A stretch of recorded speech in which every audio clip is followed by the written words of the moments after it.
Entonces ayer terminamos en esta diapositiva donde estábamos viendo la cuantización de la carga, ¿cierto? Entonces básicamente, verdad que a ustedes les gusta la pantalla blanca, ¿cierto? Disculpa, profe, creo que no estás compartiendo pantalla. Listo, muchas gracias.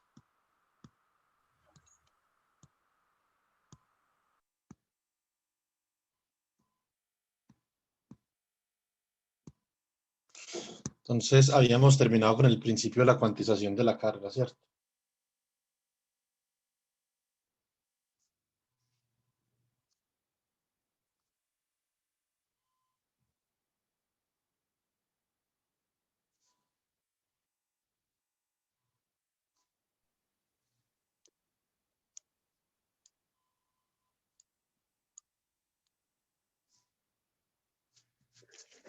Bueno, entonces, básicamente, esto implicaba lo siguiente. Si nosotros vemos esto a nivel atómico,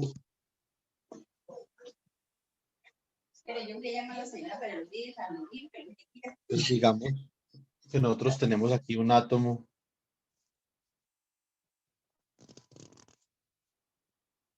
de sodio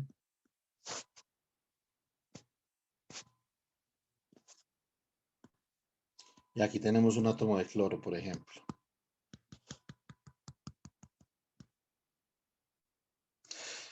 Así como tenemos nosotros estos dos átomos, no están ionizados por el momento, apenas se van a ionizar.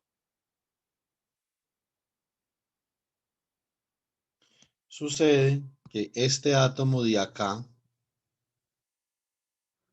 transfiere un electrón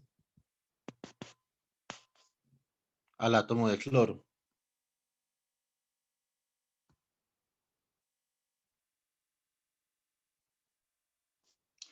Entonces ahora este queda con una carga, un exceso de carga menos E, y este de acá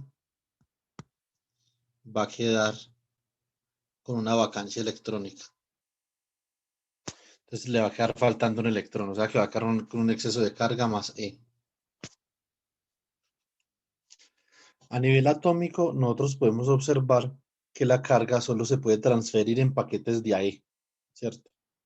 Es como si usted está en un estadio, el estadio solo se puede ir llenando de a uno en uno, ¿cierto? De a persona en persona.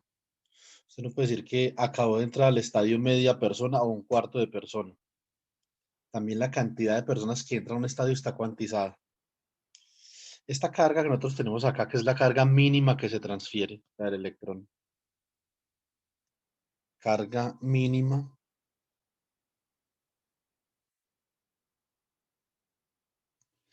que se transfiere es menos E. Entonces acá, para que el sodio se ionice, cede menos E. O sea, si antes estaba neutro, ahora queda con una carga neta de más E. Y para que este se ionice, entonces gana menos E. Entonces ahora queda con una carga neta de menos E. Entonces, la ionización implica el principio de cuantización de la carga, ¿cierto? Ahora, eso mismo sucedía en la transferencia entre estas barras. Entonces, antes,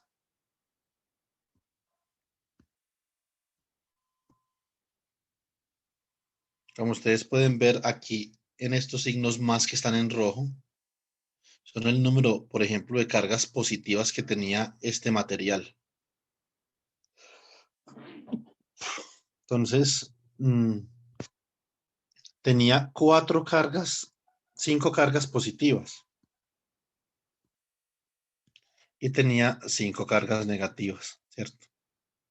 O sea que la carga neta de este material era 0. Tenía un número igual de cargas positivas que negativas. Disculpen. Y esta barrita de acá Como ustedes pueden ver, tenía 4 cargas positivas. O sea, 4 electrones, por ejemplo. O sea que tenía una carga total de 4e positiva. Disculpe. Algo sucede y después esta barrita de acá ha perdido 2 cargas positivas. O sea, ha perdido 2 cargas de protón, ¿cierto? O ha ganado 2 cargas de electrón. Como vemos en este caso, ahora tiene 4 cargas positivas. Vea que las cargas positivas no se mueven solo las negativas. Y ha ganado 2 cargas negativas. O sea que la carga total ahora después de la transferencia es igual a más 4 cargas positivas menos 2 cargas negativas que ha ganado. O sea que le queda una carga total de 2e más 2e. Ahora, este de acá, la esfera, ahora tiene 3 cargas negativas, comparado con antes que tenía 5, o sea que ha cedido 2. Como ha cedido 2 cargas negativas, ahora tiene una carga total de más 2e.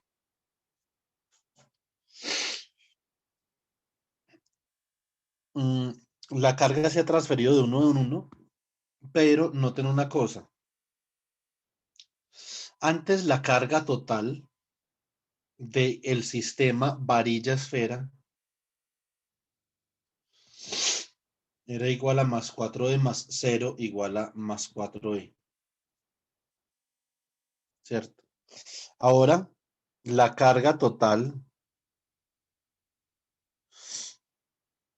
del sistema varilla-esfera es igual a más 2e más 2e, igual a más 4e. Es decir, la carga total de estos dos sistemas es igual antes y después de la transferencia. La carga se conserva en todo el sistema. Puede que no se conserve en un subsistema, pero en todo el sistema se conserva. Se llaman sistemas cerrados.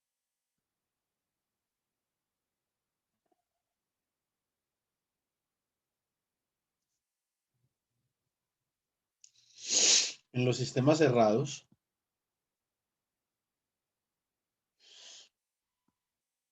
son sistemas que pueden estar compuestos por varios subsistemas.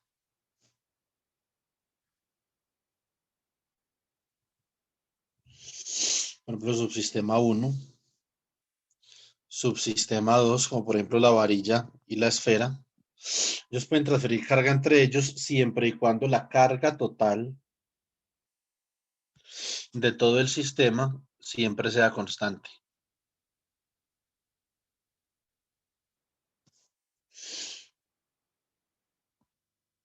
Ahora, la carga que entra de afuera, digamos carga que entra, carga in, es igual a 0 y carga out también.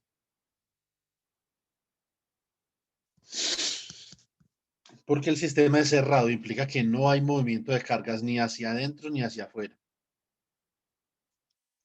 ¿Qué pasaría si tuviéramos un sistema abierto?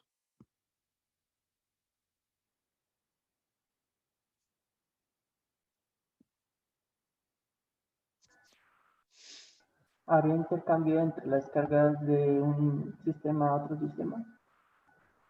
¿Cómo dices?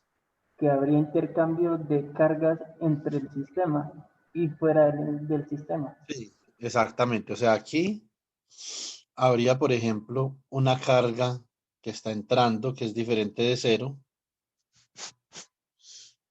Aquí habría una carga que está saliendo, que es diferente de 0. Y aquí habrían unos subsistemas internamente. Por ejemplo, subsistema 1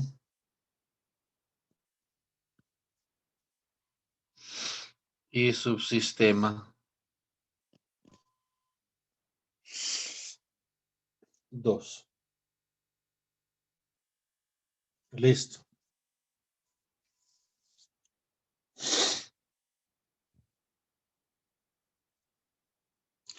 Entonces, obviamente, este sistema tiene una carga total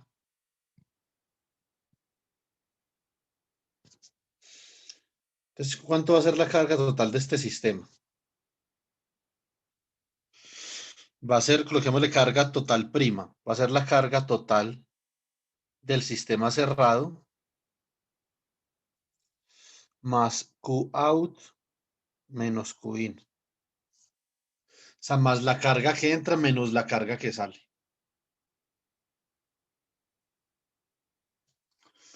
Coloquémosle aquí Q total prima del sistema abierto es igual a Q total del sistema cerrado más la carga que sale menos la carga que entra. Esto es una ley de conservación, ¿cierto? Se llama la ley de la conservación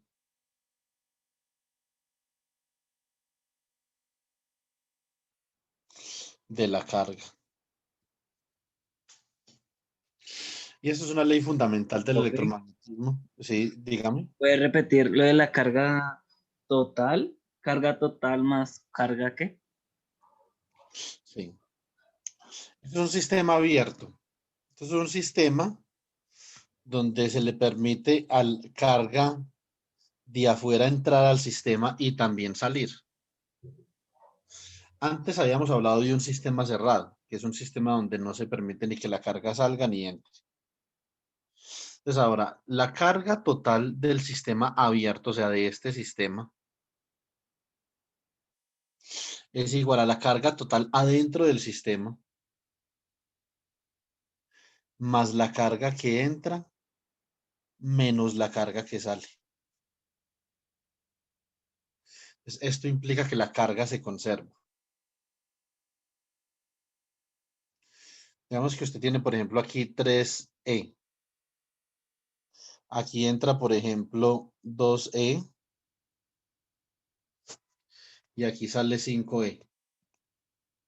Significa que yo tenía más 3E,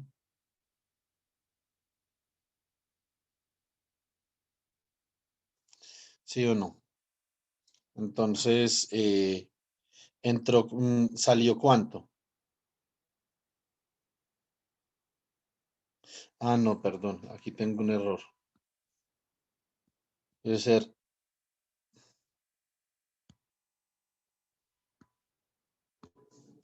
más la carga que entra, que se le suma a la carga que tenía el sistema, menos la carga que sale, que es la carga que se le resta a lo que tenía el sistema.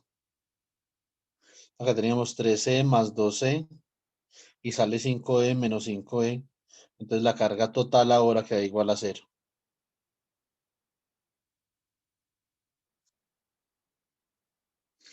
Entonces hay que hacer un balance de la carga que está entrando al sistema y de la carga que está saliendo. Aquí no hay ninguna otra fuente de carga, es decir, adentro el sistema no puede crear carga, ¿sí o no? Entonces, la carga que hay adentro del sistema sin contar que entra y sale carga, tiene que estar constante. Entonces, básicamente es la carga adentro del sistema más el flujo de cargas. El flujo que es la carga que entra menos la que sale, ¿cierto? Entonces, esta es la ley de conservación para un sistema abierto. Nosotros podemos enunciar que si se transfiere carga de un cuerpo a otro, la cantidad de carga eléctrica cambia localmente, más globalmente se conserva. Lo que nosotros vemos en sistemas cerrados, ¿cierto? En sistemas abiertos es igual, más sin embargo, nosotros lo que tenemos es un universo donde hay carga eléctrica que intercambia carga eléctrica con este sistema. La carga eléctrica del universo más la carga eléctrica del sistema son una constante. Si no puede crear ni destruir carga. Entonces así es como nosotros enunciamos el principio de la conservación de la carga, que es fundamental de la física y es un requerimiento de obligatorio cumplimiento. Entonces ya hemos visto dos.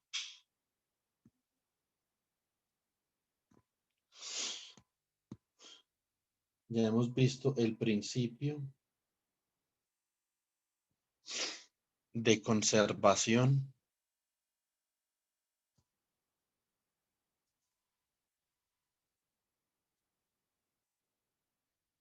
de la carga eléctrica y hemos visto el principio de cuantización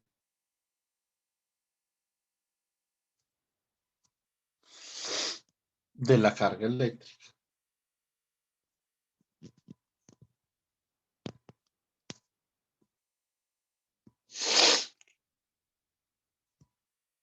Bueno, entonces ahora vamos a ver el concepto de aislantes y de conductores. Listo. Esto, desde el punto de vista del electromagnetismo, esto solo lo podemos percibir desde una perspectiva empírica o observacional, ¿cierto? Esto no lo podemos hacer de ninguna otra forma.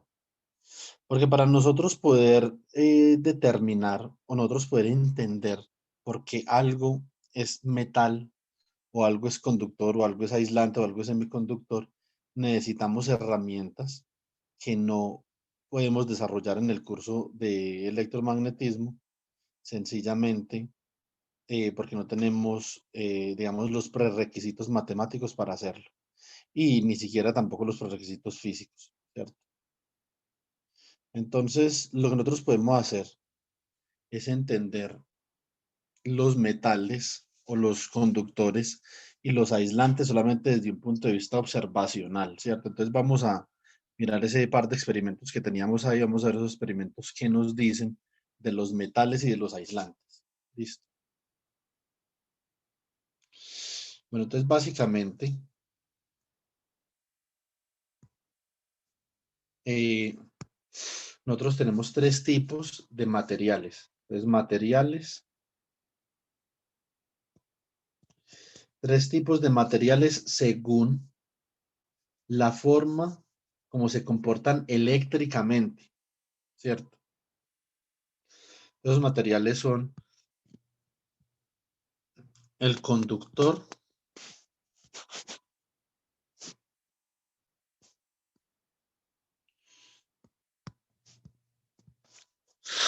el aislante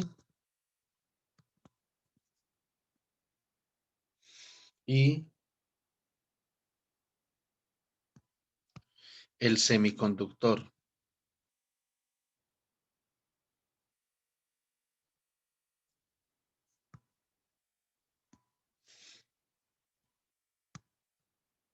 Cada uno de estos materiales tiene algunas propiedades. Si usted quisiera, por ejemplo, podría incluir un cuarto ahí. Podría incluir el superconductor, ¿cierto? Entonces, simplemente un superconductor es un material que cuando nosotros le bajamos la temperatura lo suficiente, tiene resistencia cero. Entonces, nosotros por el momento nos vamos a concentrar en los primeros dos. El aislante es un material en donde la carga eléctrica tiene restricciones de movimiento.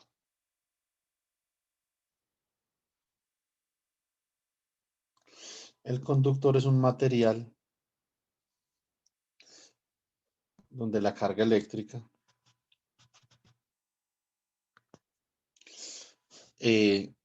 se puede, a ver, la carga eléctrica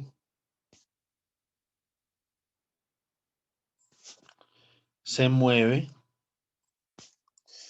con libertad, por ejemplo, ¿cierto? Entonces, esto es una observación empírica de los experimentos. Entonces, ahora, en este orden de ideas,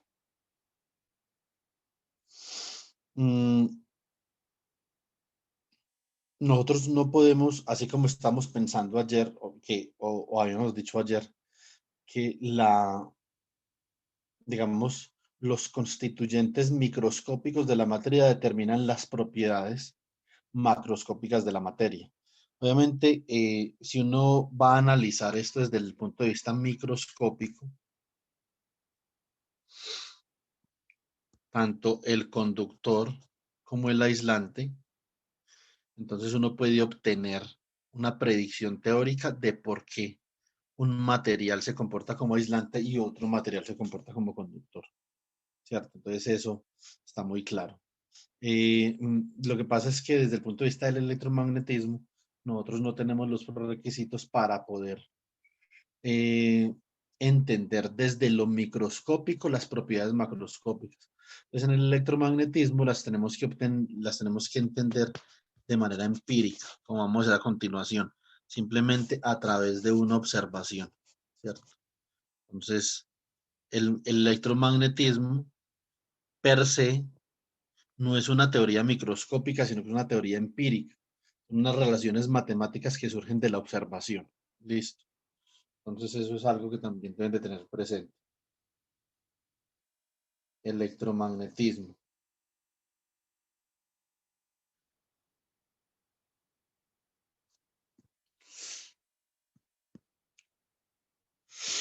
Generalizaciones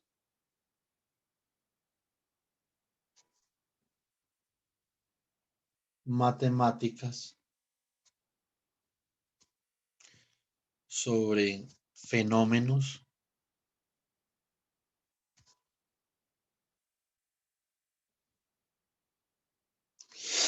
eléctricos y magnéticos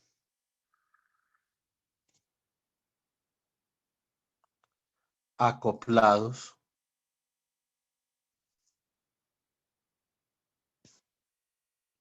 que surgen de la observación.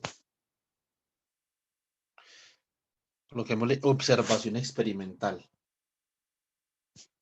Recuerden que según el método científico, la observación no solo implica ver, sino que según el método científico, la observación implica utilizar todos los sentidos.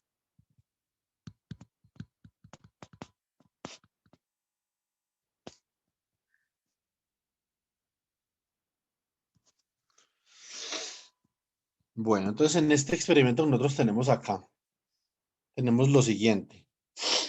Vamos a utilizar la varilla de plástico que ya sabemos que está cargada. Nosotros sabemos que esta varilla de plástico está cargada porque ya hemos hecho ese experimento. Este es un alambre de cobre. Este que está uniendo la esfera con la varilla, ¿cierto? Y estas son cuerdas de nylon, las que tenemos acá. Estas son aislantes. Lo que observamos es que después de que nosotros quitamos el alambre de cobre, la varilla de plástico repele a la esfera. Por lo tanto, la conclusión natural de este experimento es que la varilla de plástico ha transferido carga eléctrica a la esfera, ¿cierto? Eso implica que el alambre de cobre es un conductor. Este alambre de acá tiene la propiedad que le permite a la carga eléctrica en el plástico moverse hacia la esfera. Entonces, el alambre en naranja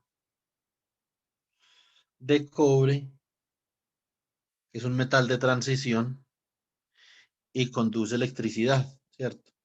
Entonces, ¿qué pasa? Los electrones en el cobre se mueven con libertad. Nosotros vemos, ahorita más tardecito vamos a analizar la tabla periódica, vamos a ver algunos de los elementos dentro de la tabla periódica, que son elementos que son metálicos, los llamamos metales de transición, ¿cierto? Hay otros metales que son un poquito más complicados. eh, mm, por ejemplo, la serie donde está el zinc, donde está el mercurio, el talanio, el plomo, el polonio, ¿cierto? Entonces, después vamos a ver eso. viene en la tabla periódica, cómo se organiza la tabla periódica. Ahora, entonces obviamente nosotros sabemos que las cuerdas de nylon en verde son aislantes. Si las cuerdas de nylon en verde no fueran aislantes, básicamente sucedería lo siguiente. Una vez la esfera está cargada, se carga negativamente.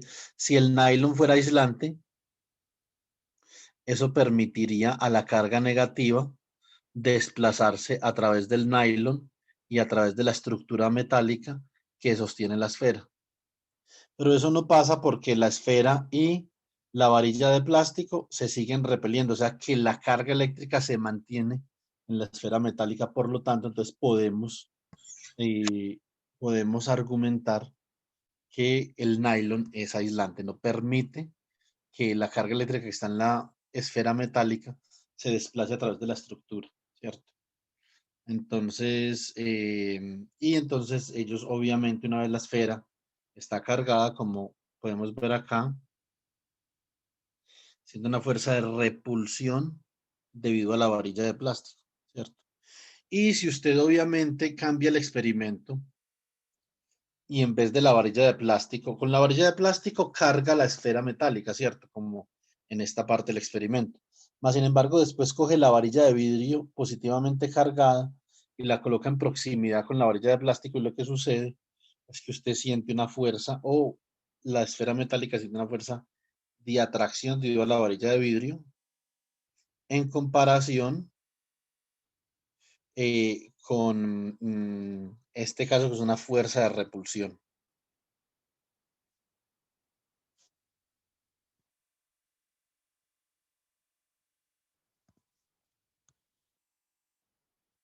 Bueno, entonces ahora vamos a ver, ya hemos visto, básicamente, hemos visto algunos experimentos empíricos que nos permiten entender un poquito la interacción entre cuerpos que tienen carga eléctrica, ¿cierto? Entonces, ahora yo creo que podemos pasar a tratar de formalizar un poquito, vamos a tratar de formalizar un poquito lo que nosotros sabemos sobre la interacción eléctrica. Listo. Entonces, de la misma forma como habíamos formalizado la interacción gravitacional, pues vamos a mirar cómo se puede formalizar la interacción eléctrica. Pues básicamente lo que habíamos dicho es que la interacción gravitacional asociaba una fuerza gravitacional entre dos objetos con masa m1 y m2 separados por una distancia r, ¿cierto? Y que la fuerza se relacionaba con el producto de las masas y con la distancia que la separaba al cuadrado a través de una constante de gravitación universal que habíamos dicho que era 6.674 por 10 a la menos 11 metros cúbicos, kilogramos a la menos 1, segundos a la menos 2, ¿cierto? Entonces, y esto implicaba que si nosotros teníamos, digamos, un cuerpo por acá,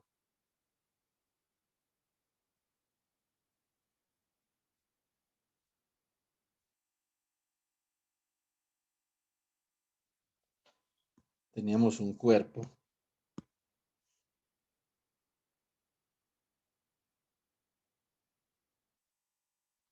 con una masa M1 y teníamos por acá otro cuerpo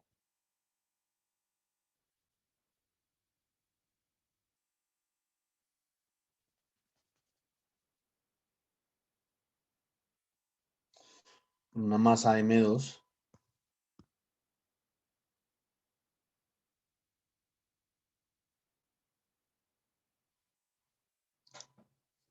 ¿cierto? Entonces,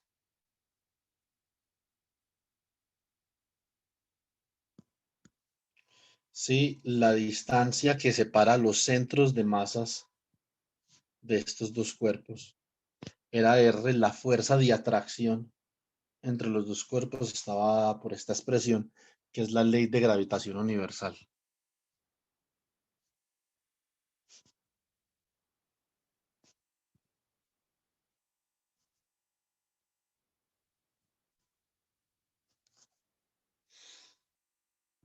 Ahora vamos a tratar de deducir o de entender cómo se dedujo una ley similar, ¿cierto? Para la electricidad que conocemos como la ley de Coulomb.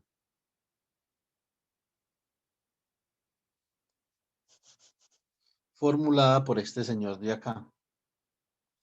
Se llamaba Charles Agustín de Coulomb, ¿cierto?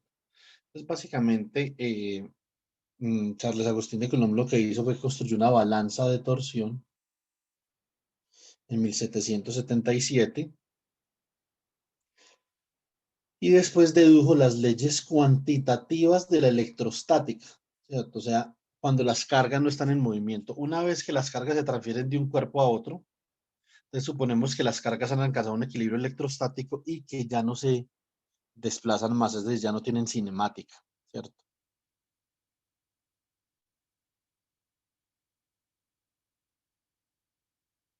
Entonces, en este caso, lo que Coulomb descubrió con su balanza de torsión, ¿cierto?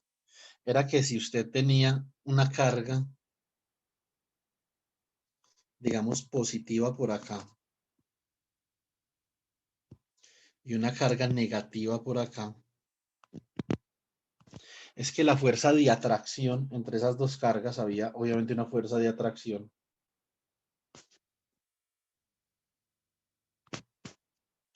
era directamente proporcional al producto de las cargas e inversamente proporcional a la distancia que la separaba al cuadrado, tal cual como teníamos para el caso de la ley de gravitación universal, ¿cierto?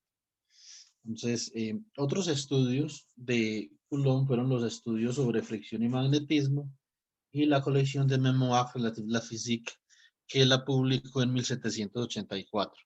Esto es una serie de ensayos escritos en francés que, digamos, recogen todos los aportes de Coulomb, tanto al estudio de la mecánica como al estudio de la electricidad. Como yo les había explicado en este tiempo, la electricidad era algo así como muy tabú, ¿sí o no?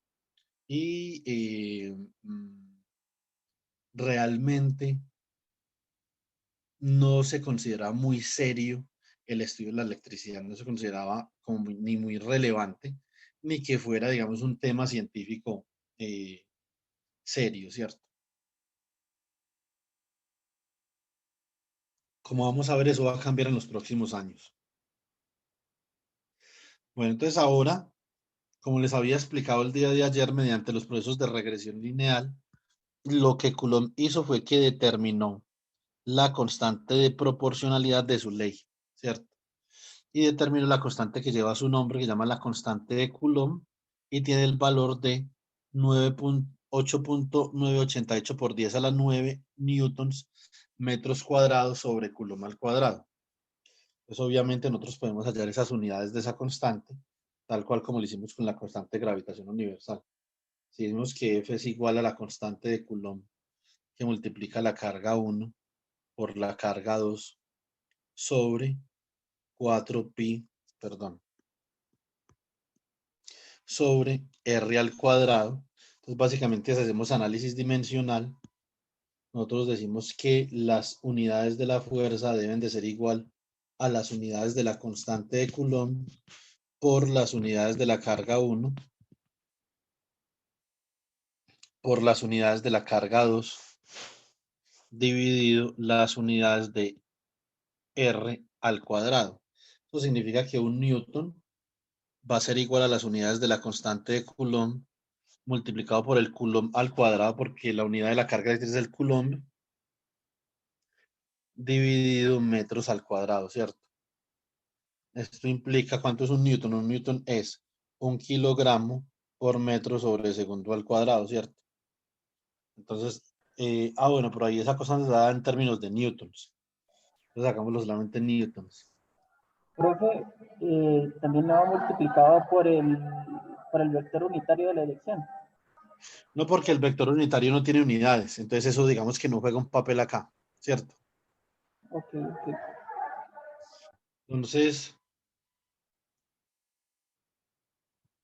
bueno, ¿qué tenemos aquí? Si multiplicamos ambos lados por m al cuadrado, Esta se va con esta y por lo tanto dividimos ambos lados por c al cuadrado. Esta se va con esta de acá, obtenemos que las unidades de la constante de Coulomb son 1 newton por metro cuadrado sobre Coulomb al cuadrado, ¿cierto? Es que eso es básicamente lo que nosotros tenemos acá. Entonces, básicamente que el empirismo de Coulomb es el siguiente. Entonces tiene dos cargas del mismo signo, como por ejemplo estas dos cargas de acá.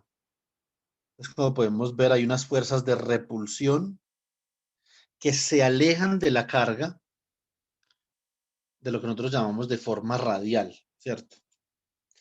Más sin embargo, cuando hay una carga positiva y una carga, por ejemplo, negativa, como en este caso, entonces las fuerzas son de atracción y van, la fuerza debido a la carga 1 va hacia la carga 2. En este caso, esta fuerza de acá sale de la carga 1 y se dirige hacia la carga 2. Y esta fuerza de acá sale de la carga 2 y se dirige hacia la carga 1. ¿Cierto? Entonces, por ejemplo, supongamos que nosotros tenemos en este diagrama, en X y en Y, tenemos una carga acá. Vamos a decir que esta carga tiene una carga Q1 mayor que 0, o sea que es una carga positiva. Vamos a decir que tenemos otra carga acá,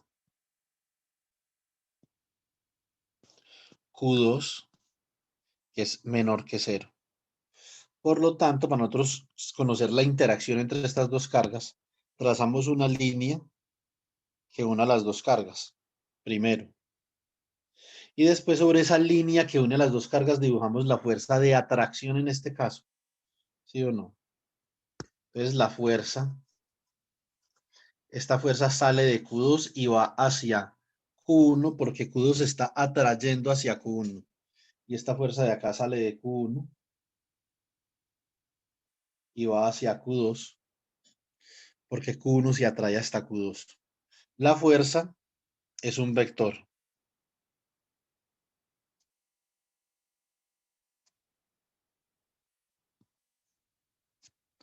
Tiene magnitud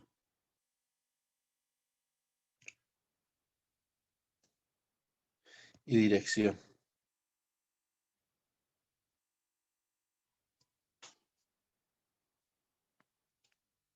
Listo. Entonces, cuando nosotros vayamos a hacer ya cálculos vectoriales con las fuerzas, entonces nosotros vamos a poder ver que necesitamos un valor para la magnitud de cada fuerza, pero también necesitamos saber la dirección. Este ángulo de acá y este ángulo de acá, por ejemplo, ¿cierto? Entonces aquí es donde ya comenzamos a ver el uso de la trigonometría y que va a ser muy, muy importante toda esta semana y para la presentación del parcial. Listo. Bueno. Entonces acá ya tenemos la ley de Coulomb, ¿sí o no? F, un vector igual a la constante de Coulomb por la carga 1 por la carga 2 dividido la distancia que lo separa al cuadrado. Y esto va en una dirección que llamamos AR, que es un vector unitario. ¿Cuál es la dirección? La dirección es el vector unitario en la dirección que une estas dos cargas, o sea, un vector unitario en esta dirección. No ni en X y en Y, sino en esa dirección, ¿cierto? En la dirección en la que se unen las dos cargas. Obviamente, para poder después hacer cálculos, uno tiene que determinar cuánto vale ese vector unitario en términos de los vectores unitarios en X y Y, pero eso digamos que todavía no vamos allá. Ahora vamos a hacer una comparación. Listo. Entonces vamos a comparar qué tan fuerte es la interacción gravitacional con la interacción eléctrica. Para eso nosotros podemos coger dos cuerpos cargados que tengan masa y que tengan carga y comparamos las fuerzas de atracción entre ellos para saber cuál de las fuerzas eléctrica o gravitacional domina la interacción, ¿cierto? Entonces, esto es una cosa importante. Bueno, entonces, aquí ¿qué tenemos? Tenemos que esta es la fuerza gravitacional y esta es la fuerza eléctrica y queremos comparar sus magnitudes para una partícula alfa, por ejemplo. Una partícula alfa, como les expliqué ayer, es una partícula que está compuesta por 2 protones y que tiene 2 neutrones en la mitad, ¿cierto? Entonces, básicamente, nosotros qué podemos decir que la partícula alfa tiene una carga de ¿qué? Como tiene 2 protones, tiene una carga igual a 2e. Entonces, lo que queremos saber es cuál es la fuerza de atracción, cuál es la fuerza, en este caso, de repulsión entre 2 partículas alfa. Tienen una fuerza de repulsión porque las dos tienen una carga Q alfa igual a 2e. O sea, las dos tienen carga positiva. Más sin embargo, las partículas alfa tienen una masa de 6.674 por 10 a la menos 27 kilogramos. ¿Eso por qué? Porque la masa de la partícula alfa es igual a 2 veces la masa del neutrón más 2 veces la masa del protón, ¿cierto? Tiene 2 protones y 2 neutrones. Entonces, obviamente, que aquí va a haber también una atracción gravitacional. Vamos a ver si puede más la atracción gravitacional o la repulsión eléctrica. ¿Quién va a poder más? Eso lo vamos a examinar.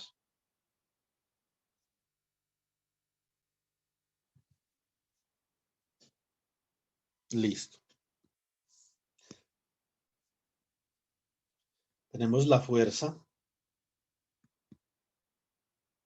de atracción gravitacional dada por la constante universal por la masa 1 por la masa 2 dividido R al cuadrado. Y tenemos la fuerza eléctrica dada por la constante de Coulomb por la carga 1 por la carga 2 dividido R al cuadrado.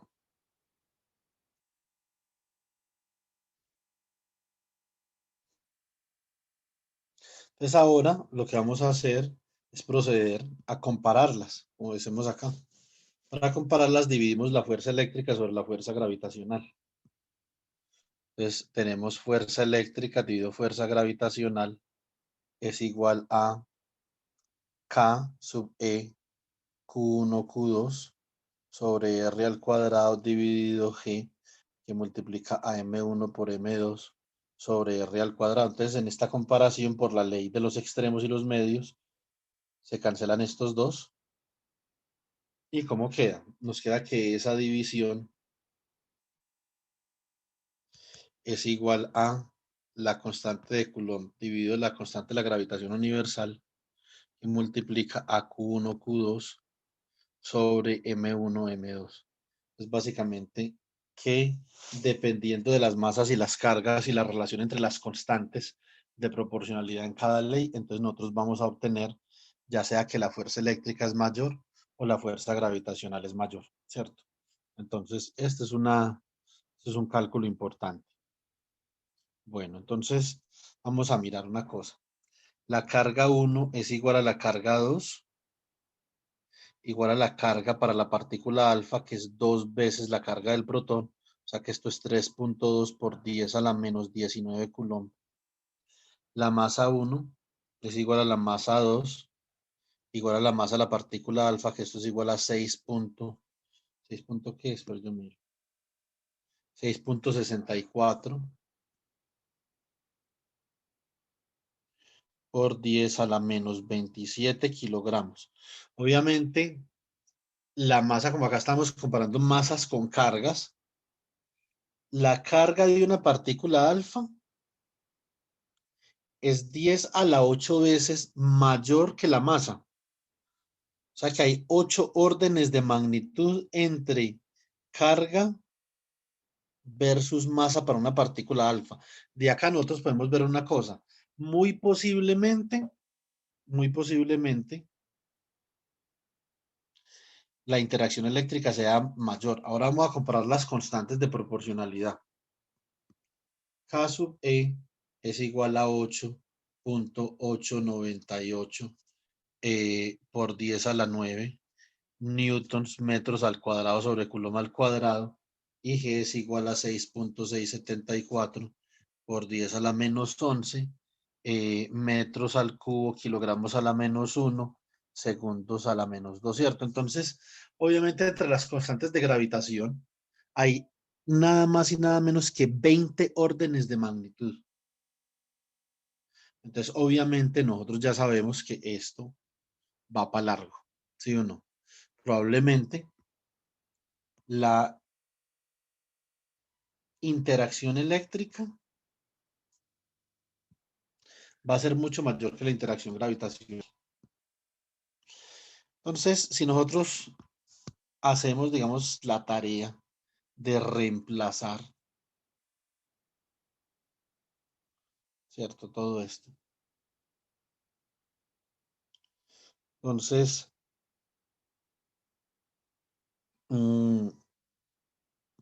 bueno, esencialmente podemos reemplazar y nos queda esta expresión. ¿De dónde nos queda esa expresión? Esa expresión nos queda precisamente porque nosotros hacemos fuerza eléctrica sobre fuerza gravitacional igual a G, que multiplica Q1 por Q2 dividido M1, M2, perdón, ahí me quedaron las constantes al revés. K sub E, Q1, Q2 sobre G, M1, M2. Pero Q1 es igual a 2 veces la carga del electrón, lo mismo que Q2. Por lo tanto, esto queda acá, 12 por 2 es 4 a cuadrado, o sea que esto queda 4 K sub E por la carga del electrón al cuadrado, dividido G por la masa de la partícula alfa al cuadrado, ¿cierto? Entonces, si nosotros hacemos los cálculos acá con unidades, en los parciales siempre pónganme las unidades y hacen el análisis dimensional. Por eso les quito puntos. Entonces, este coulomb de acá, vamos, queda al cuadrado por este cuadrado de acá, o sea que se va este con este. Esto queda en newtons por metro, ¿cierto? Entonces, después, este metro de acá, ustedes ven, al cuadrado se va con este, ¿sí o no? Este kilogramos a la menos 1 se va con este kilogramos de acá, ¿cierto? Es como nos queda esto. Arriba, ya solamente entonces nos queda newtons, ¿cierto? Y abajo nos queda ¿quién?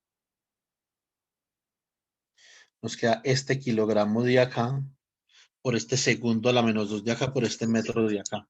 Y metros, kilogramos, segundos a la menos 2 es newtons. O sea que se va este con este. Ya tenemos las unidades. Esto es adimensional. Multiplicamos las cantidades y nos da que la fuerza eléctrica dividido la fuerza gravitacional es 3.128 por 10 a la 35.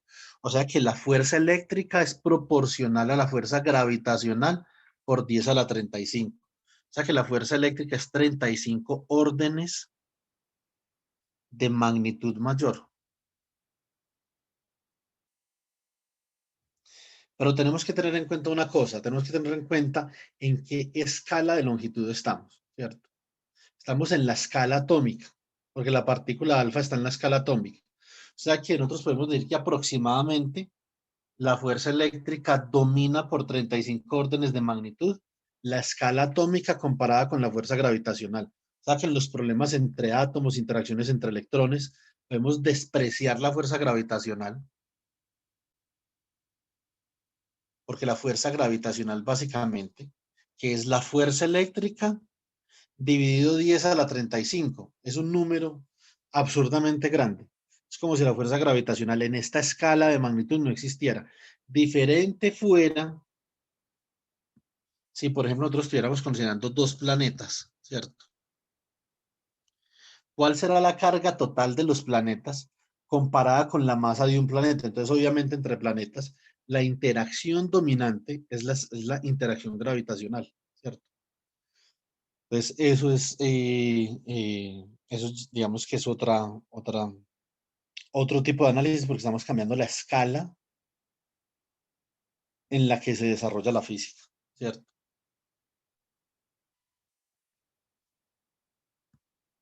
Listo.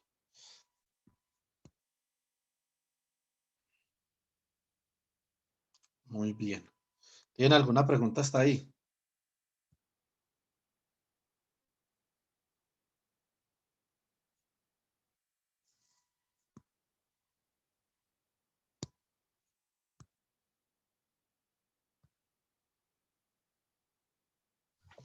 No, señor. Bueno, entonces ahora nos vamos a tomar 10 minuticos y ustedes van a hacer este mismo ejercicio, pero para el electrón. Ya no lo van a hacer para la partícula alfa, sino para el electrón. Listo. Entonces, fuerza gravitacional versus fuerza eléctrica en el electrón.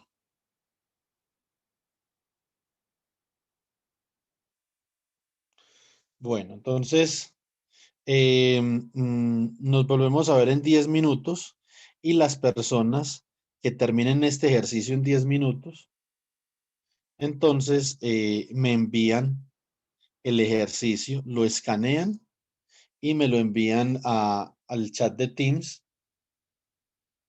para yo revisarlo. Listo.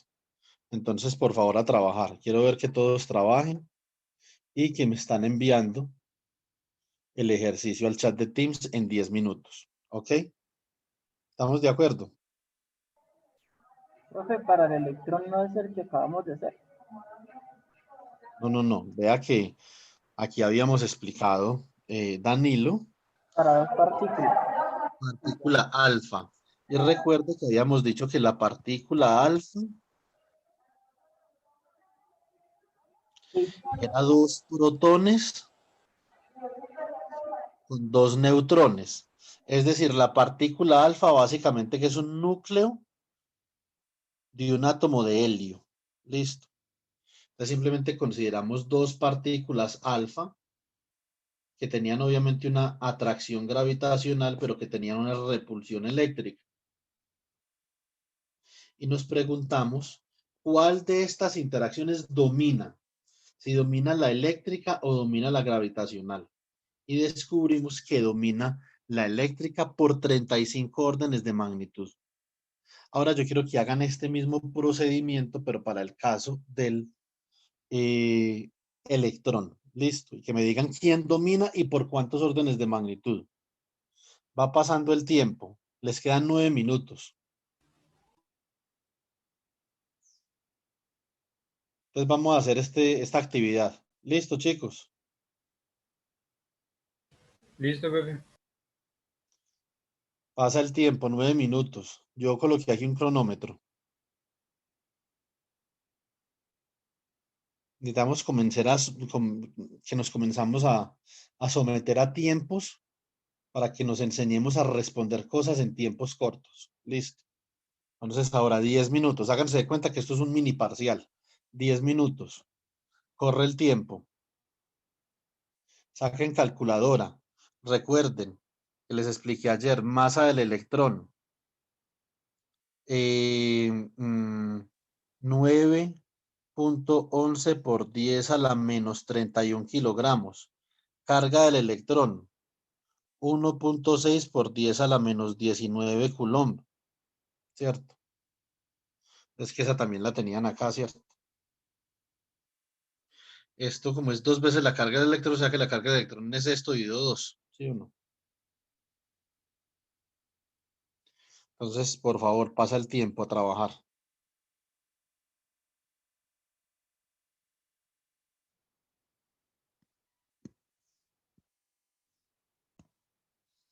Listo, entonces, ¿qué tenemos aquí?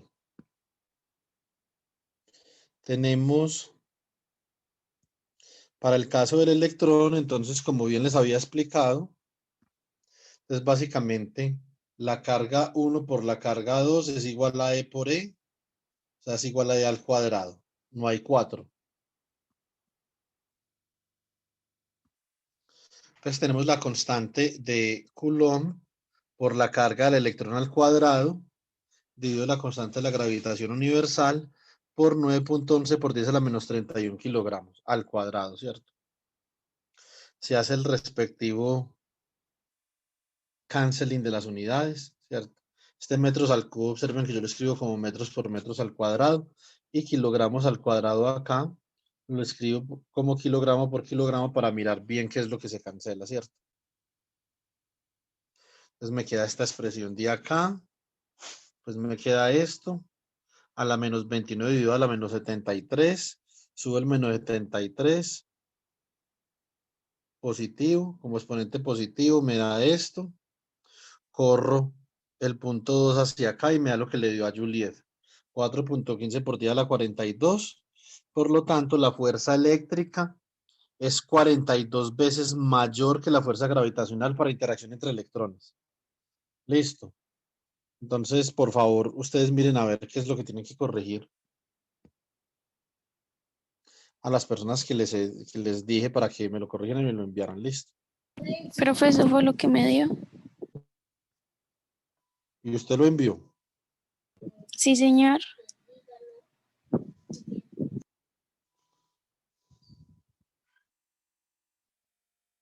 Ah, sí. Lo siento. Lo había pasado por alto. Bueno, profe. A ver. Luisa Mariana. ¿Qué estudia usted, Luisa? Química. Bueno, química. Muy bien. Listo. Entonces continuamos con la actividad. Entonces ahora vamos a hablar de cómo es que la electricidad, digamos, llegó a tener un papel preponderante dentro de todo esto, ¿cierto? Entonces, eh, esencialmente, eso se dio mediante un debate, ¿sí o no? Entonces, esto es un debate muy importante que tuvo lugar en la Royal Society de Londres, porque a pesar de que en ese tiempo ya conocía la electricidad, lo que no conocía era el origen de la electricidad, ¿cierto? Habían dos científicos italianos muy importantes en esa época, eran Luigi Galvani y Alessandro Volta. Entonces, Luigi Galvani había escrito un libro donde explicaba la electricidad animal. Es decir, que la electricidad tenía origen en reacciones químicas que daban en las células, ¿cierto? Y se liberaban ciertos iones, los cuales eran responsables de la vida. Obviamente él no estaba equivocado, ¿cierto? Pero esa no era la única forma en que la electricidad se generaba. En ese tiempo no se conocía bien el aspecto átomo, electrón, protón y todo esto. Entonces, digamos que no se sabía que independientemente del sistema de donde se liberen cargas eléctricas, ¿cierto? Esto es un fenómeno que se debe entender de una perspectiva microscópica, ¿sí o no? Entonces él escribió De Viribus Electricitatis in Motu Musculari, ¿cierto? Que son las fuerzas eléctricas en los músculos. Contradictoriamente, Alessandro Volta, él pensaba que la electricidad se generaba mediante reacciones químicas, como las de una celda electroquímica. Él no estaba equivocado, ¿cierto? Realmente ninguno de los dos estaban equivocados, ¿sí o no? La verdad es que tenían diferentes perspectivas sobre cómo se genera la electricidad. Lo que pasa es que este debate, digamos, causó tal estupor y como impacto en la sociedad que la electricidad se comenzó a conocer, o sea, se comenzó a conocer mucho. Por ejemplo, digamos que una de las formas en las que la gente se dio cuenta de lo que sucedió en la Segunda Guerra Mundial y en el Holocausto no fue a través de la lectura, sino a través de las películas, ¿cierto? Por lo mismo, este debate es como si hubiera sido una película y todo el mundo comenzó a hablar de la electricidad, comenzó a hablar de las descargas, ¿cierto? Comenzó a hablar de la corriente. Entonces, esto fue muy importante desde el punto de vista social, para que el estudio del electromagnetismo, digamos, comenzara a darse. De Viribus Electricitatis in Motu Musculari se publicó aproximadamente el año de 1791, ¿cierto? Bueno, a la postre, a pesar de que estas dos posturas estaban encontradas, Michael Faraday reconcilió las dos posturas e introduciría la constante que lleva su nombre. La constante de Faraday básicamente relaciona la cantidad de materia con carga eléctrica, ¿sí o no? Entonces él dice, existen 6.02 por 10 a la 23 partículas por mol de sustancia. Esto para nosotros es elemental, ¿sí o no? Eso es el número de Avogadro. Y existen 1.6 por 10 a la menos 19 coulombs por partícula. O sea que esa es la carga fundamental, ¿cierto?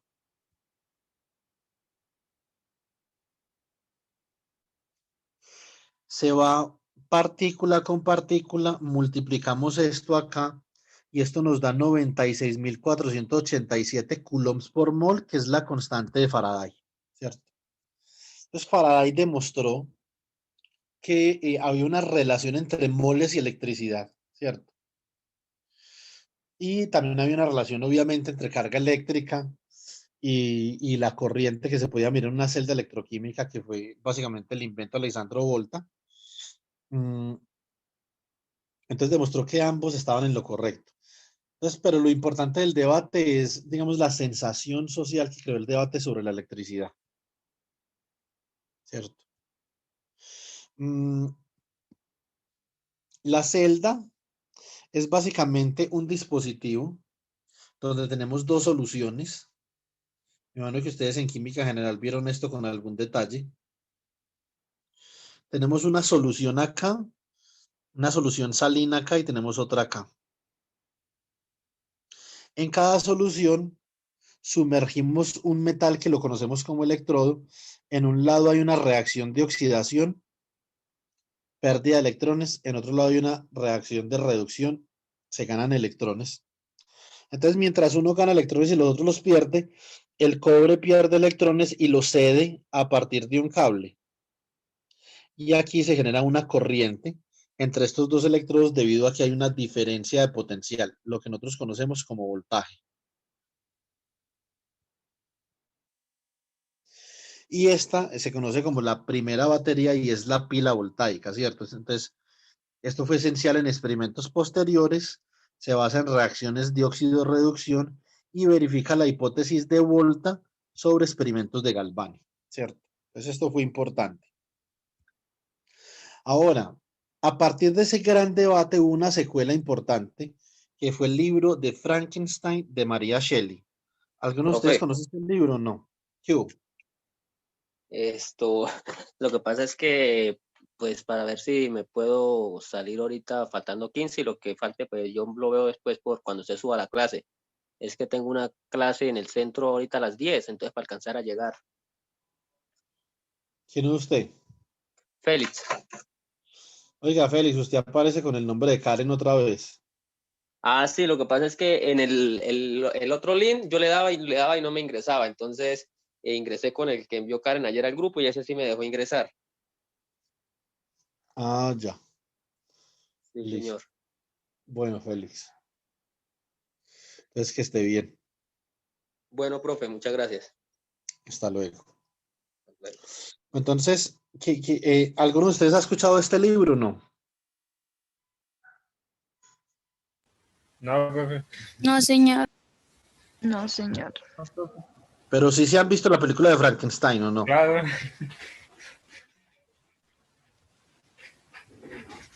Sí, profe. O tampoco saben quién es Frankenstein. Sí, profe. El que lo... Pues... Un tipo ahí que le dan vida con electricidad, ¿no? Como un gallo, pues. Venga, nadie más se ha visto Frankenstein en la vida. Yo también, profe, pero en cómics. No, Es que hay varias versiones, profe. Es que sí, profe, hay varias Hay varias versiones. películas. Entonces, de pronto... la original o algo así, de pronto sea bastante vieja, ¿no? Y no la haya alcanzado a conocer. Pero realmente Frankenstein es un título de María Shelley, que fue una escritora inglesa que se vio influenciada por el debate, porque el debate se dio en Inglaterra, ¿cierto? Entonces, María Shelley escribió este libro, que es un libro que recopila, digamos que el espíritu de Galvani con respecto a que con la electricidad se le podía dar vida a las personas debido a que una persona viva generaba electricidad, ¿cierto? Entonces Galvani pensaba que si él aplicaba electricidad, entonces obviamente le podía dar vida a alguien. Entonces María Shelley obviamente recopiló eso y como en esa época había, digamos que una como una expectativa por el oscurantismo de las cosas. Entonces María Shelley combinó una historia oscura con los experimentos de Galvani y sacó Frankenstein, ¿cierto? Muy bien documentada. Este libro fue publicado en 1818. Y María Shelley venía de una familia de escritores. Estaba William Goodwin, estaba Percy Bysshe Shelley, que era el esposo de María Shelley, que era un poeta muy reconocido. Entonces, digamos que inclusive a María Shelley le sacaron una película hace un par de años. Este libro creó una conciencia social sobre la electricidad, ¿cierto? Como por ejemplo los libros de Stephen Hawking y de Carl Sagan crearon una conciencia social sobre el cosmos. Esto fue parecido. Esto ya no era una teoría conspirativa como mucha gente pensaba, la electricidad ya era algo real y que la gente se lo tomaba en serio, ¿cierto? A pesar de que ya en 1818, ya como vamos a ver, habían habido algunos experimentos importantes en la comunidad que daban cuenta de, de algunos fenómenos, ya inclusive el magnetismo, porque por ejemplo, Christian Hans Ørsted, que es uno de los pioneros del magnetismo, ya en 1816 ya había hecho un poco de cosas, lo mismo que Jean-Baptiste Biot.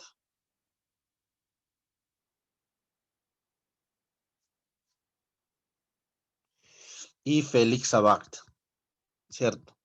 Entonces ellos ya habían hecho muchos experimentos al respecto y ya obviamente la electricidad comenzaba como a cobrar importancia dentro de la comunidad científica.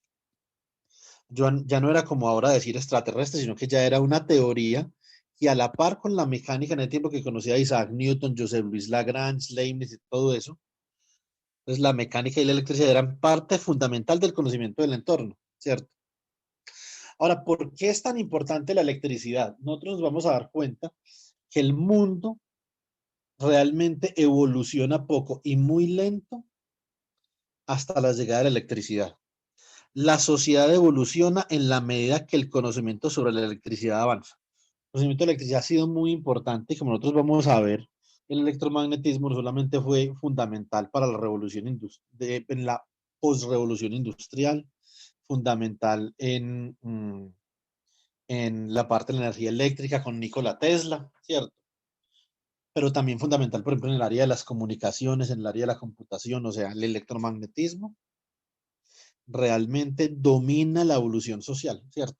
Entonces, ahora, este debate y esta obra de María Shelley, digamos, crearon esa conciencia sobre la electricidad y el magnetismo. Entonces, por eso esto es muy relevante, supremamente relevante. A uno le deberían de colocar a leer este libro en el bachillerato.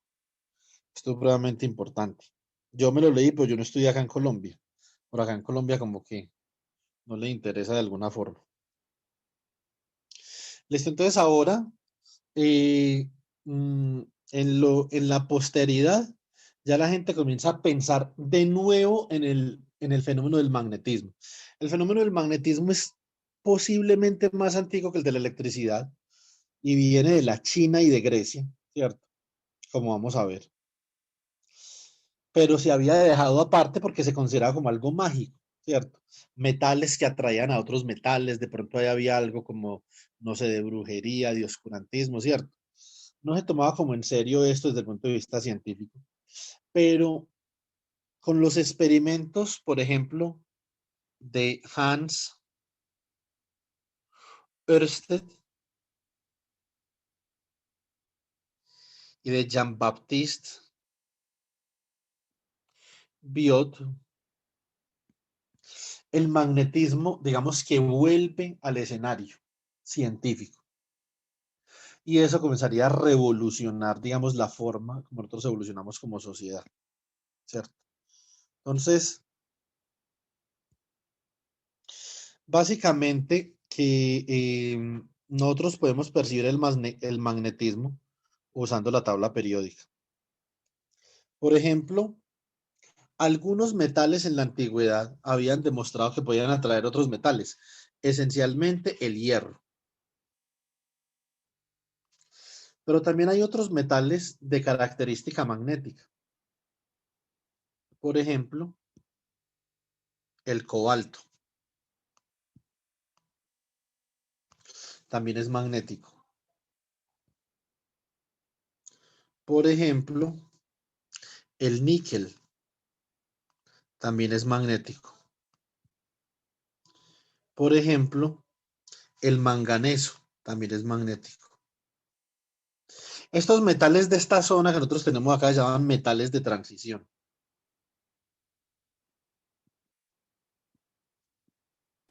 Profe, ¿el cobre no? ¿Cómo? ¿El cobre no? No, el cobre no es magnético.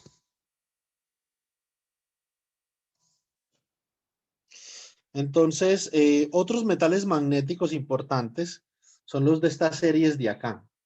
Esta serie se llama la serie actínida y esta acá se llama la serie lantánida. Me parece que son metales que tienen unas propiedades complicadas para predecir, pero acá, por ejemplo, hay tres magnéticos muy importantes. Yo mismo he trabajado con ellos. Son el gadolinio, el turbio y el disprosio. Lo que pasa es que los metales de estas series de acá son metales con electrones, no electrones muy pesados, sino que son electrones muy no son metales muy pesados.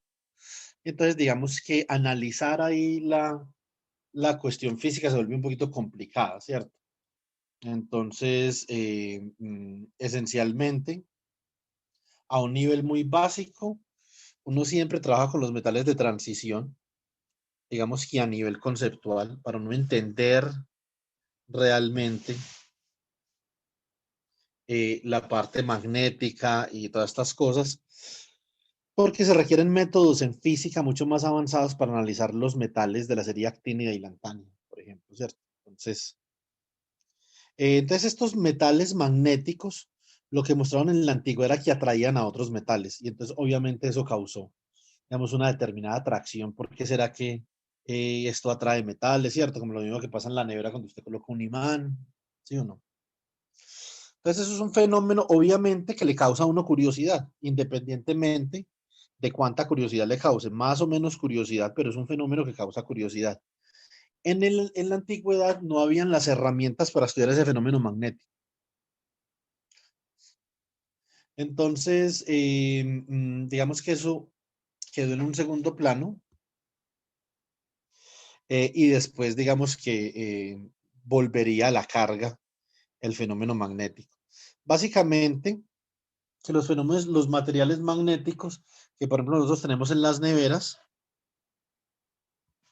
les llamamos imanes. Es un imán, ¿cierto?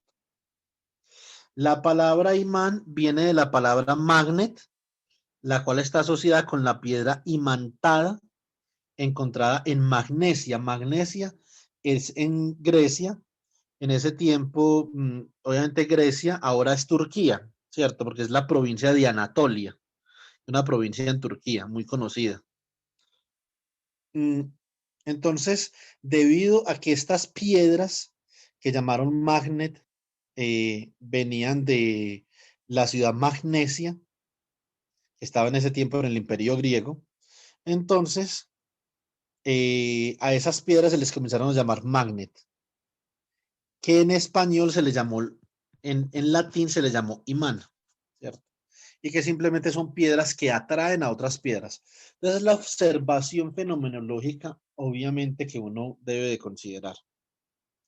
Ahora, las referencias históricas más tempranas a las propiedades magnéticas de la piedra imantada o magnetita fueron realizadas por el filósofo griego Tales de Mileto, ¿cierto? Obviamente eso es lo que nos cuenta la historia. Vaya a saber uno si eso es cierto o no, porque como Grecia conquistó tantos otros países. Pero sí en Magnesia, sí se encuentra mucho hierro, ¿cierto? Mucho material magnético. Entonces posiblemente esa historia sea verdad, ¿sí o no? Entonces, ahora ya digamos un poquito más en lo contemporáneo. Hubo aquí en la diapositiva dice David Gilbert arriba, pero no es David, sino que es William. Entonces, William Gilbert, básicamente que descubrió que dependiendo de la orientación que uno tenga en la Tierra, entonces usted puede tener, por ejemplo, un metal y puede tener una brújula magnética, como una flechita.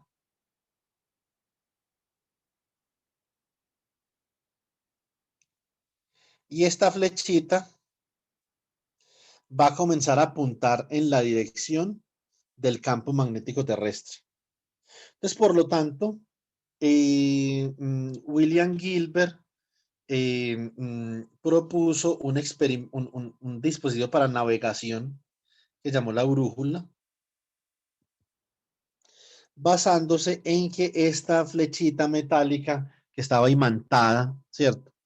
Entonces se orientaba dependiendo del lugar en la Tierra donde uno estuviera y que estaba apuntando siempre al norte, ¿cierto? Entonces, el norte magnético. Aquí está, por ejemplo, el trabajo de William Gilbert, ¿cierto? Que son el magnetismo y cuerpos magnéticos.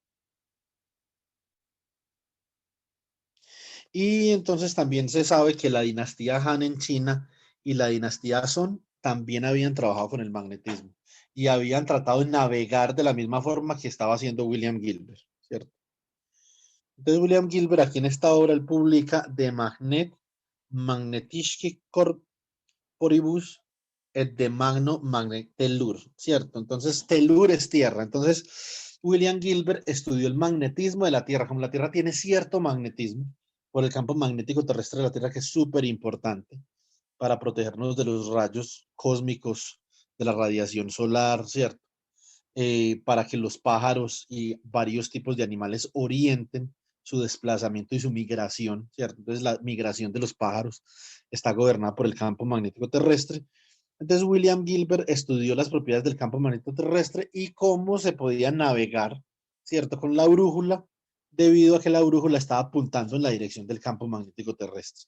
Entonces en esta época, esto es más o menos los 1600 ya, el magnetismo, digamos que comienza a cobrar una importancia preponderante, por lo menos socialmente, si no científicamente, por lo menos socialmente, ¿cierto? Entonces, a ver, vamos a terminar con esta diapositiva. Una de mis estudiantes en Japón hizo este pequeño experimento y determinó en qué dirección apuntaba la brújula, esta brújula, alrededor de estos imanes en forma de herradura, ¿cierto? Entonces ustedes pueden hacer este experimento y van a determinar que las líneas de campo magnético, que es lo que nosotros llamamos a la dirección en la que apunta la brújula alrededor de un imán, siempre salen del norte. Las líneas van saliendo del norte y se dirigen hacia el sur. Cada imán tiene un norte y un sur. O sea, siempre tiene dos polos, todos los imanes. No hay tal cosa como un monopolo magnético, ¿cierto? Entonces, nosotros podemos ver básicamente que la aguja de la brújula apunta en determinada dirección alrededor del imán. Esas líneas que usted con un experimento como el que hace Marina acá, usted puede determinar que esas líneas son simplemente unas líneas que recorren el imán de norte a sur, ¿cierto? Se llaman líneas de campo magnético.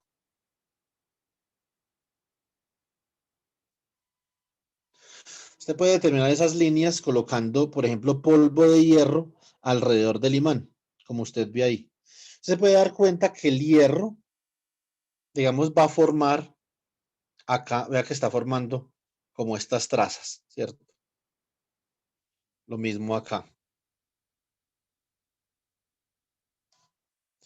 Entonces, esto lo que significa, básicamente, es que hay un campo magnético o una dirección en la que la brújula apuntaría si usted la coloca por acá, ¿cierto? Y esa dirección es que siempre esas líneas van de norte a sur.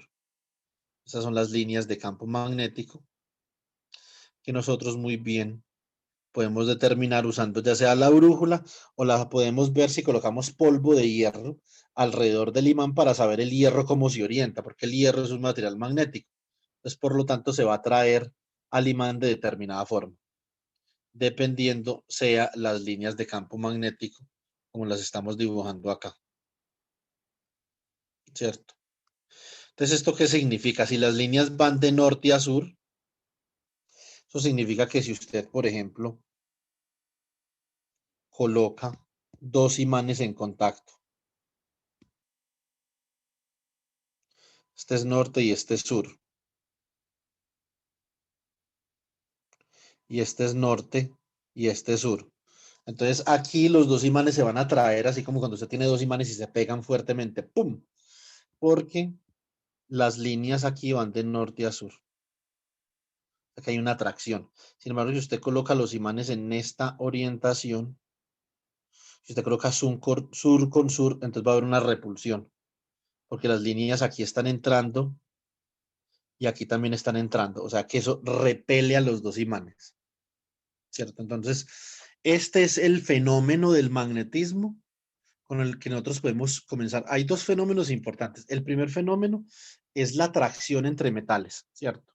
El segundo fenómeno son los imanes, ¿sí o no? Que tienen norte y sur y que usted con una brújula puede determinar en qué dirección iría lo que nosotros conocemos como campo magnético, ¿cierto? Que es, digamos, una fuerza que ejerce el imán sobre una partícula en determinado punto del espacio. Y esa fuerza, entonces, es por lo menos el campo magnético, que es perpendicular a esa fuerza, como vamos a ver en el curso, se puede medir con una brújula. Por lo menos, de pronto no su magnitud, pero sí su dirección. ¿Sí o no? Entonces, ahora, ¿qué vamos a hacer en la sesión de la tarde? En la sesión de la tarde, entonces, vamos a mirar las leyes del magnetismo, las leyes empíricas de Ørsted, Biot-Savart, ¿cierto? Ampère,